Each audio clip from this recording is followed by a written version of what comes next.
పూరా local. Welcome to పూరా local.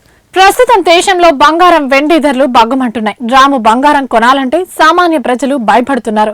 గతంలో బంగారం ధర మాత్రమే పెరిగేది, ఇప్పుడు వెండి కూడా అంతకు రెట్టింపుగా దూసుకుపోతోంది. కారణం ఇతర ఎలక్ట్రిక్ పరికరాలు, ఈవీ వాహనాల్లో వెండిని అధికంగా ఉపయోగిస్తుంటారు. ప్రస్తుతం మార్కెట్లో ఎలక్ట్రిక్ వాహనాలు భారీగా వస్తున్నాయి. తయారీ రంగం కూడా మరింతగా ఊపందుకుంది. అందుకే వెండికి డిమాండ్ భారీగా పెరిగింది. అయితే బంగారం ధర నిన్నటితో పోలిస్తే అతి స్వల్పంగా తగ్గింది. కానీ ఈ తగ్గింపు పెద్దగా ఊరటనిచ్చేలా లేవు.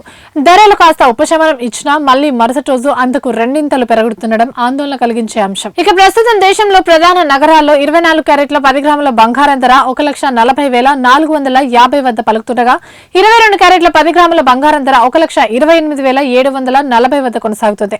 మరోవైపు వెండి కూడా అతి స్వల్పంగా తగ్గింది. కిలోపై కేవలం 100 రూపాయలు మాత్రమే తగ్గుదల నమోదు చేసింది. ప్రస్తుతం కిలో సిల్వర్ ధర 2,74,900 వద్ద ట్రేడ్ అవుతోంది.